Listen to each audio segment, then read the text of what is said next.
Old school RuneScape's scariest region, the Wilderness. Now, in leagues, the Wilderness still has PvP enabled, but luckily, because everybody is an Iron Man, there's not a ton of value in PvPing and killing another player, because you don't get their loot like you do in the main game. So that kind of shifts our priorities a little bit when it comes to thinking about the Wilderness from what you would typically be going into the Wilderness for in the main game versus in leagues. There's three big things I want to highlight here from a region priority, and the first is the Wilderness boss rework that's going to be completely new and change why you're actually coming to the Wilderness by quite a bit. The actually obscene amount of money that your character will have in leagues. And then, kind of like we touched on PvP, I want to talk about it a little bit more in depth and the pros and cons. So firstly, let's talk about bosses, and I think it's important that we start with the big three, the new Wilderness boss rework bosses, Vedian, Venenatis, and Callisto. Now, these three bosses all actually are 6 bosses. There's mini versions of all 3 of them that are closer, less deep into the wildy, somewhere around the 20 to 30 mark, where the normal ones are a little bit farther out. The normal ones have more HP, they hit a little bit harder. They got a handful of new items on their drop table that are really, really important when it comes to deciding whether or not you want to pick this region. Because of that, there's going to be a ton more tasks related to these bosses than there were last time. Last time, it was just a couple of KC tasks, maybe get their ring, and that was kind of it. There wasn't a ton here. The kill count tasks I would expect will count for either of them, just like the combat achievements do. If it says kill 100 Callisto, you can probably do Callisto or RDO and probably get credit for that. Their normal average day loot per kill is actually insane for leagues. You'll be loaded with resources to knock out some extra 99s very passively, and just you'll have all of the skills and resources you need for those just banked in your bank. Now, the second group of bosses we'll talk about is the demi bosses. Now, they all drop 2 different shards of the shields, the mage shield and the range shield. Like a secondary thing they drop as well that will probably have a task associated with them. You need to kill them for your diaries. They're very, very quick to kill, and they won't be camped quite as hard because they don't really have a secondary loot table like the first 3 that we looked at. This is kind of our miscellaneous group, and I'm going to start with the Chaos Elemental. It feels very similar to the last 3 we looked at, the demi bosses. Its drop table is very similar. It doesn't have a lot of extra stuff that you're getting from it. There'll probably be some KC tasks. Great way of farming a pet if you want to do the pet task and knock that off, which is usually an elite or a master task. You then have King Black Dragon. This boss is interesting because its drops are very rare, and even with like a 5x multiplier, like some of the things on its table are like 4,000 or 5,000, like a 1 in 4, 1 in 5,000 drop, which makes it very, very rare. So it is possible that KBD, by doing all of the KC tasks with it, you actually might not end up getting all of the different loot from it, and you might end up having to camp more of it. So kind of a mediocre boss. The melee relic also prevents Dragonfire, which is very relevant for KBD. You then have Corp. Corp is a rough boss for League, and once again, the problem with it is the loot is very, very rare, and the kills, even though you're in League, take a lot of time. You still need to do some like specking down a bunch or having some really busted relics and busted gear to be able to camp it. There is a chance that you might be able to just take like the Void Waker, go and dump your Void Waker specs in, teleport to your house, restore your specs, run back in, and just do it that way. We'll see as we get more relics released, but Trailblazer League and Shattered Relic, Corp was a pretty rough to kill overall, and I kind of expect that that'll probably still be the same thing. And now with the Rev boss, I'm actually going to talk about all Revs in general, even though this one does have an actual boss that spawns. Revenants are very, very good in leagues. They drop so much money. So much money. The Rev weapons are actually busted. If you get any of those, all of a sudden the big 3 wieldy boss rework bosses become non-existent almost. Doesn't matter if you're in style or not. And so the Revs are very, very strong. And you might actually want to wait a couple of days when people start getting annoyed from getting PK'd and leave, that you can then come in and you can rack up the GP to fund all of your other various things you need money for in the game. The Void Waker is a new weapon that ignores all defense, all stats on the monster that you're attacking and specking, and guarantees hits them.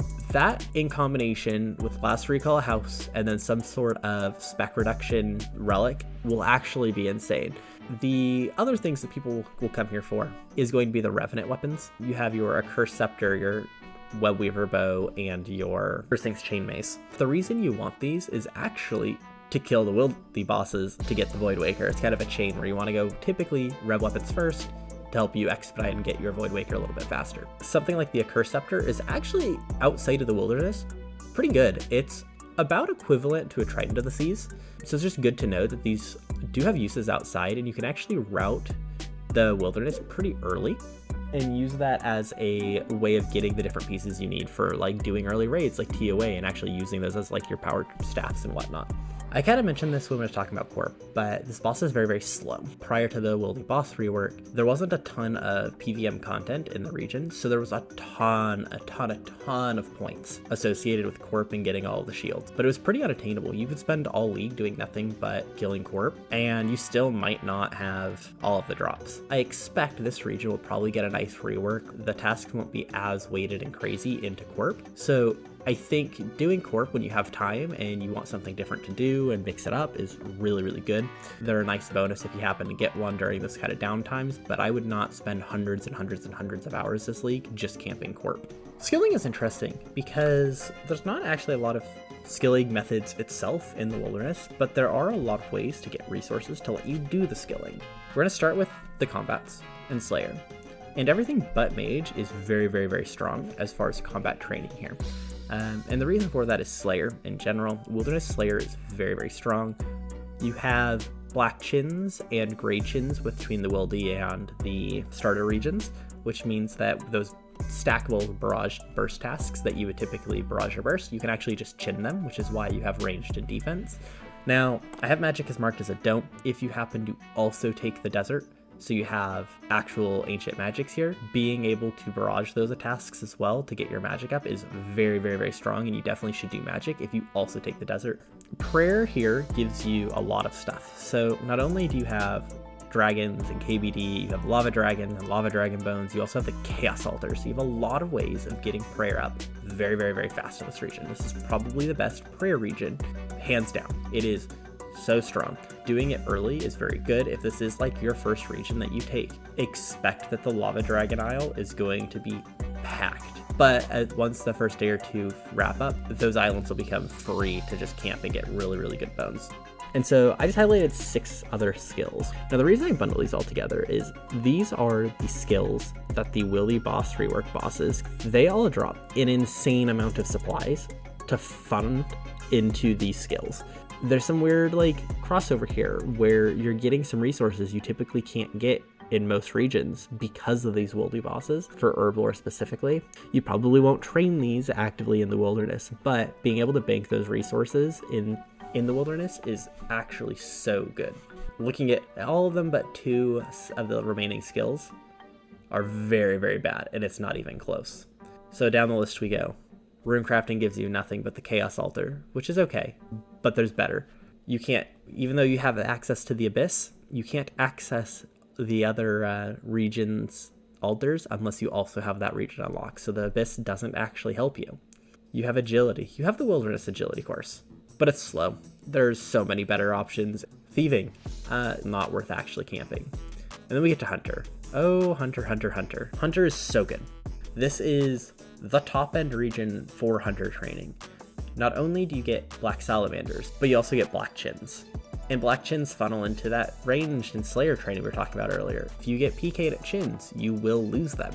But the XP is so good that it is 100% worth catching these chins. It will be so fast. And then we have mining.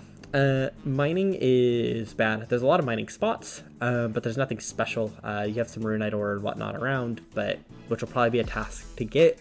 But you know, why go out of your way and up to the Wildy to do that? You can do that kind of anywhere.